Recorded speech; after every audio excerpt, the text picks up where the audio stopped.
Good morning, good life. You're listening to Detail Therapy episode 149, the biggest misconception about winning.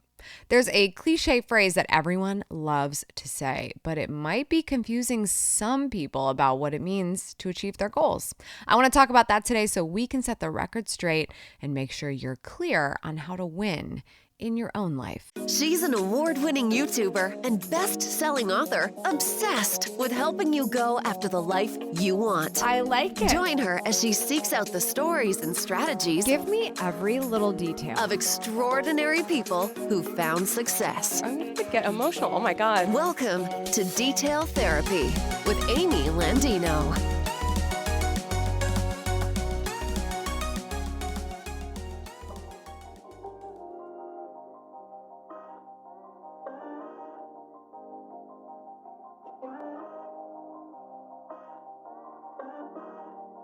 Good morning, good life, everyone. Welcome back. It's so good to be here. Hey, thanks for your patience this week. The episode came out a day late, but not a dollar short. And that is because my team was out on Monday. We were showing our observation for Juneteenth. And I thought it was really great that everyone took the time to reflect on that.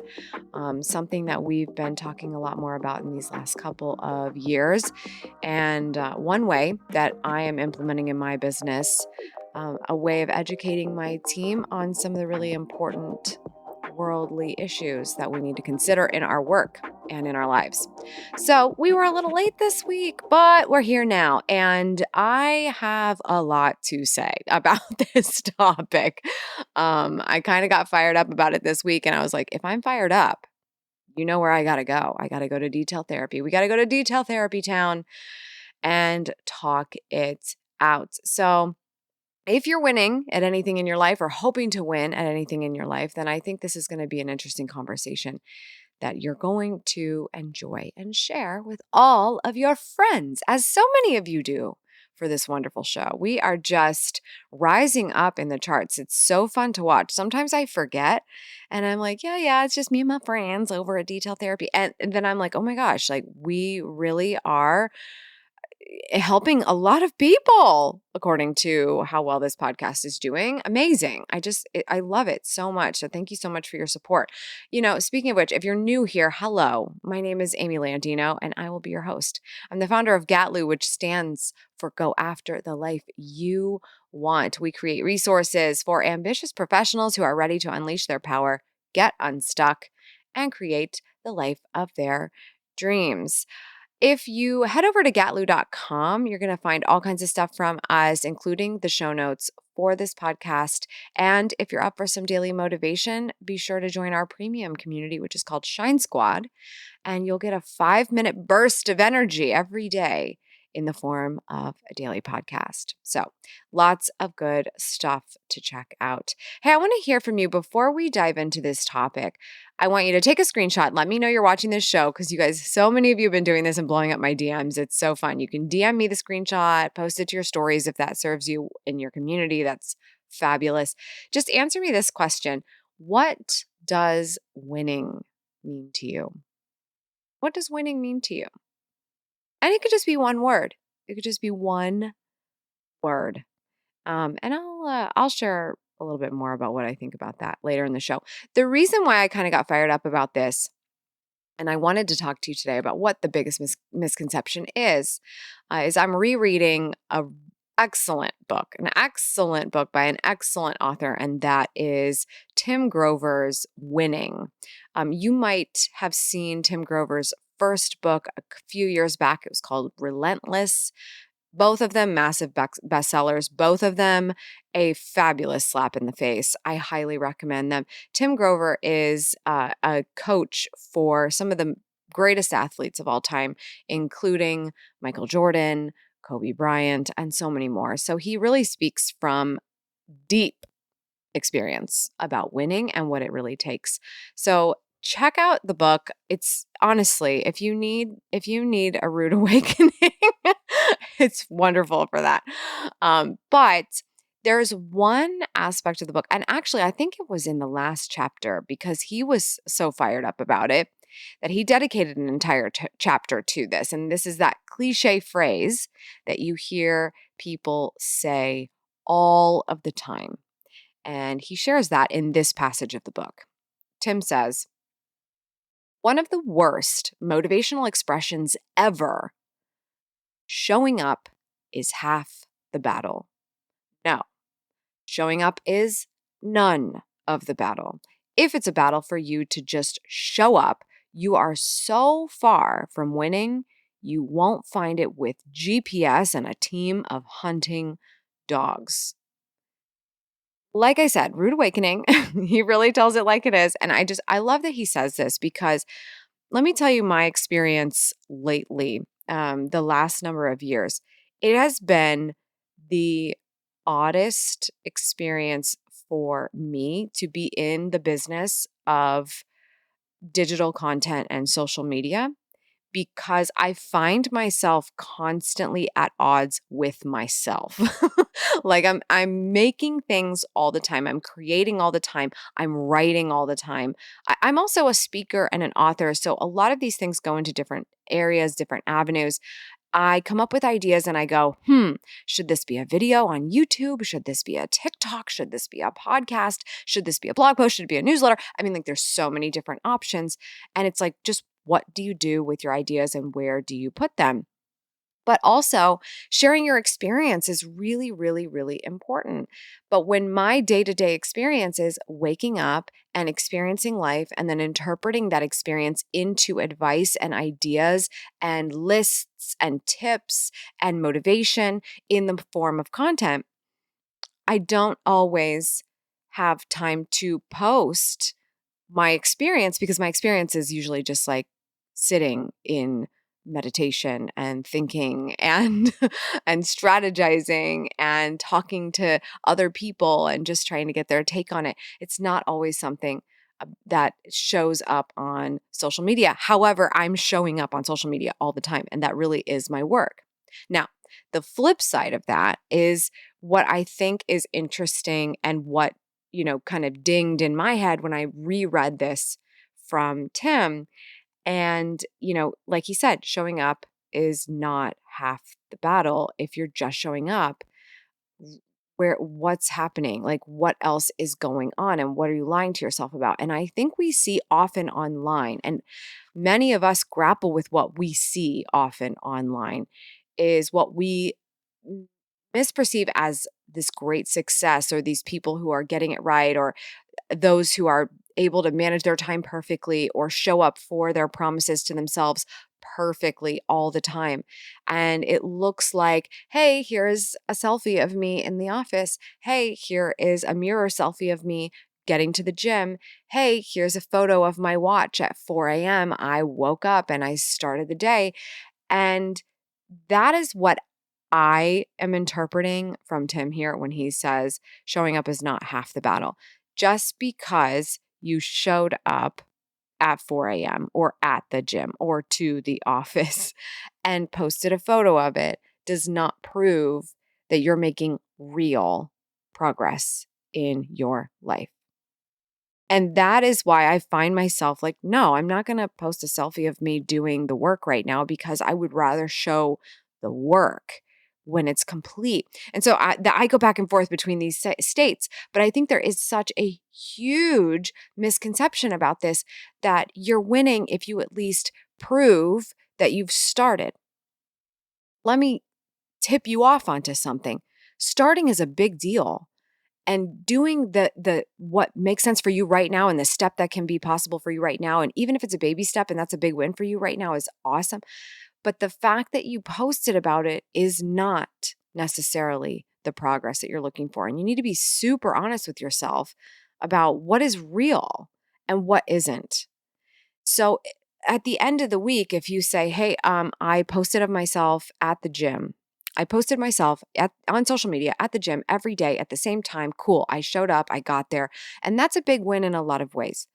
But when you look back at that and you say, yeah, I showed everybody that I showed up to the gym, what did you do while you were there? Were you on your phone the whole time? Were you taking maybe too many breaks? Were you unfocused?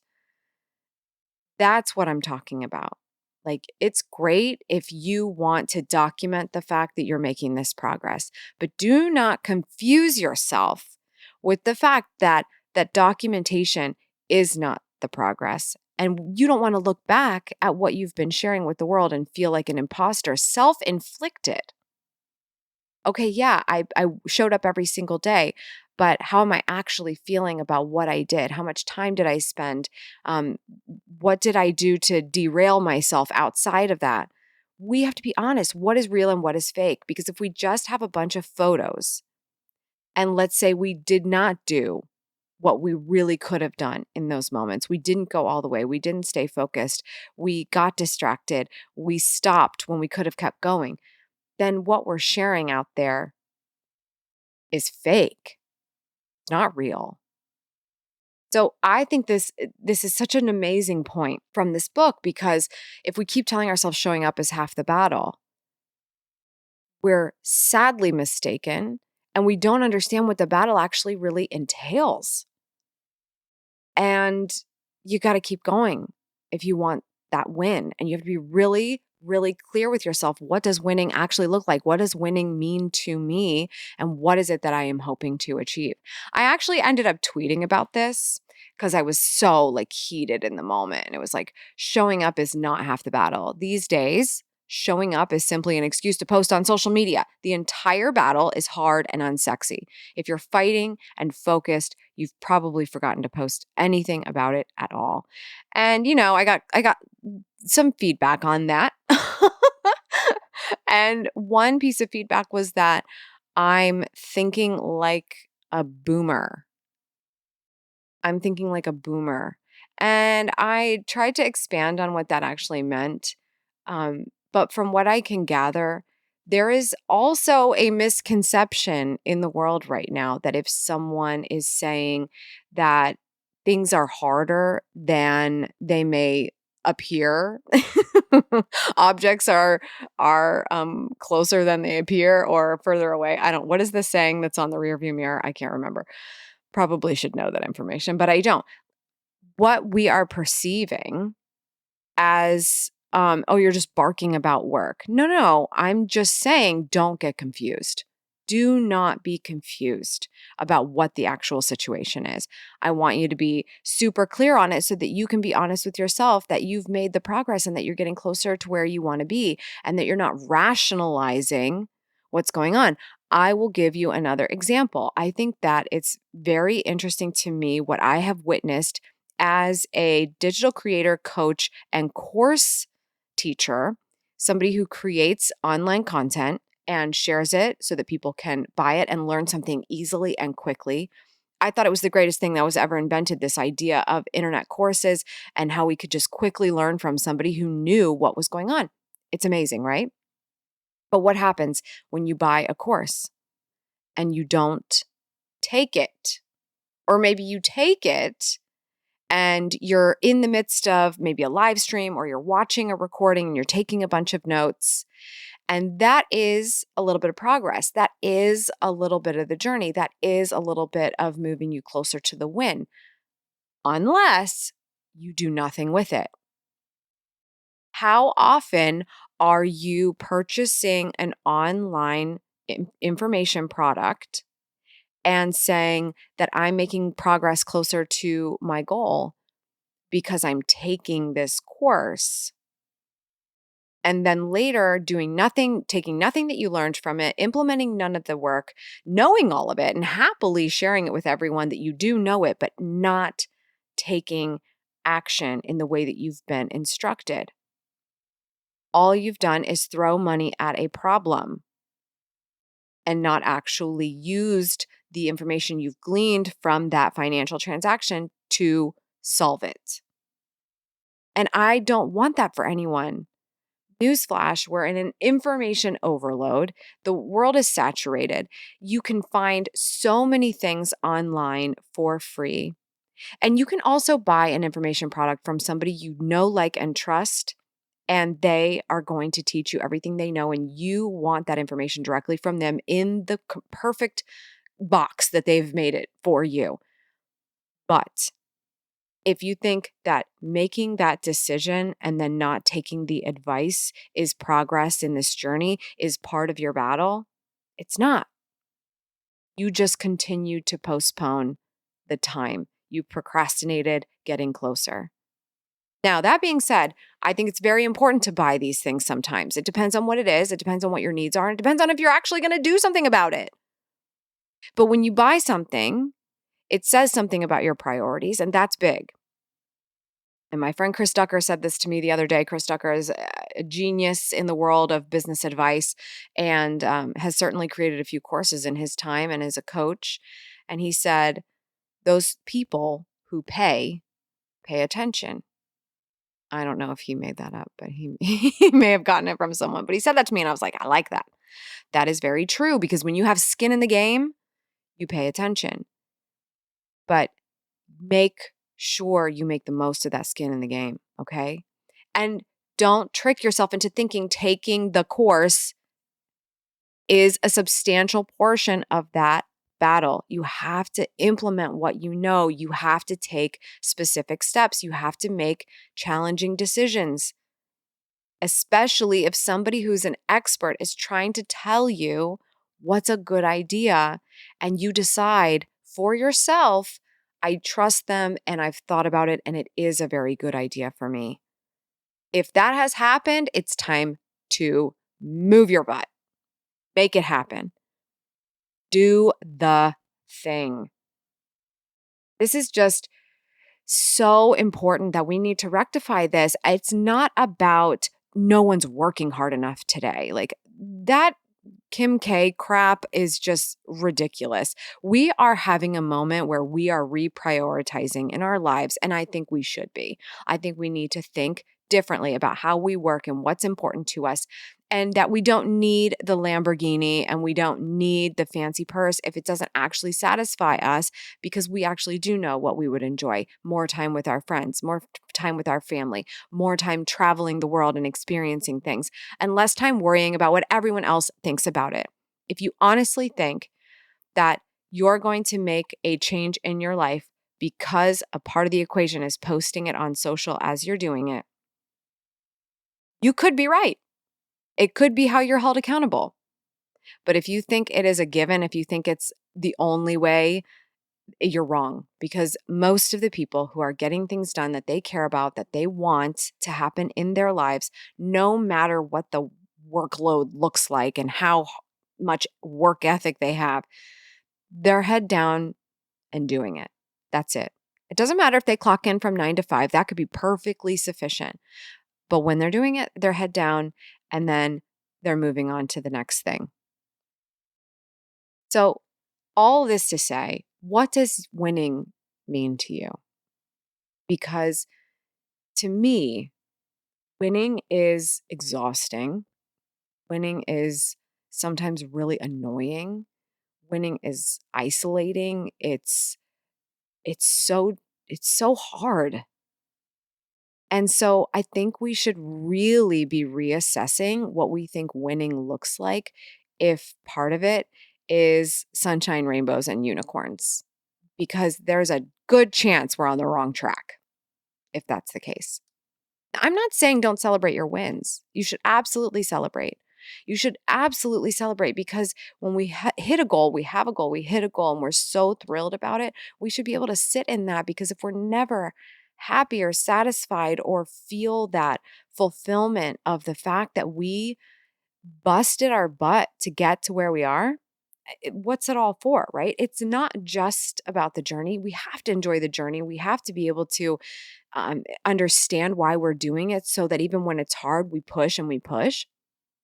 We do want to enjoy the destination. So celebrate your wins. You deserve it. But don't be confused about what a win is and what you actually have to do to get there. That's what I want for everyone here. Everyone that listens to this show, I have no secrets. I am not holding anything close to the vest. Even if I'm selling something in a course, I've very likely talked about it in a YouTube video or a podcast. There's different ways to just compile different items and different products. I want everyone here to win, period. I have no reason to keep information from you. The entirety of my career has been based around what can I tell someone that will bring them value today because I want them to feel like their connection to me was meaningful. It's just how I tick. Sometimes that's not a great place to be because it makes me feel like I have to perform in some capacity when I'm simply having a conversation with someone or when I'm just going to be around anyone, right? That can be a bad thing for my mindset. But what I know for sure is it is my biggest asset in my career. I want you to win. And I want to share any details I possibly can to make that happen. And the most important one is that there's a very specific step you need to take today to get closer to what you want. And it may or may not be posting a TikTok of the process. Maybe it is. Maybe it helps the process. Be honest with yourself. I can't tell you. I literally can't tell you. And also, side note here, if posting is fun for you and it's not a job, by the way, because there's many people listening to this, social media is not their job. Believe me, I understand that. I'm not talking to people who are just thinking about social media as an aspect of their work. And it just brings you joy. Amazing. Amazing. Maybe the accountability is moving the needle for you. Amazing. But if it's not, if you're not that person, if you're like me and you're more questioner leaning, upholder type that really just needs to know themselves why they do what they do and why they're going to take a step and why they're going to continue to push forward, then just simply posting that you showed up, that ain't it. That is not the process. That's just some extra stuff to distract you. I don't know about you guys, it takes me a long time to post on social media. If I go to Instagram and I'm going to post a photo or even a story, I'm like, okay, I'm going to snap this story. Then I might add some text. I'm going to add a little link action. Like it's so much work. It's so much work because I want it to be excellent. So I don't get confused when I'm doing that to distract me from the thing. That's what I had to say about that. I highly recommend this book, you guys. Honestly, slap in the face if you need it, if you really need it. And you know what? I need that slap in the face all the time. It's a fun read, honestly, because you just really look at yourself a different way. Check out Winning by Tim Grover. Excellent book. Relentless, also very good. But yeah, that is what got me fired up this week. And I really wanted to share that with you. So thank you very much for being here. You know, this little show we've got here, it may not be a doctor's office, but we do have a copay. And that is if this show brought you value, then please share it with somebody you know who could use a little help, a little therapy. That's all for today. Thank you so much for tuning in. I appreciate it as always. Remember, subscribe for good vibes, kiss the ones you love, and go after the life you want. I'll see you back here next week. Cheers.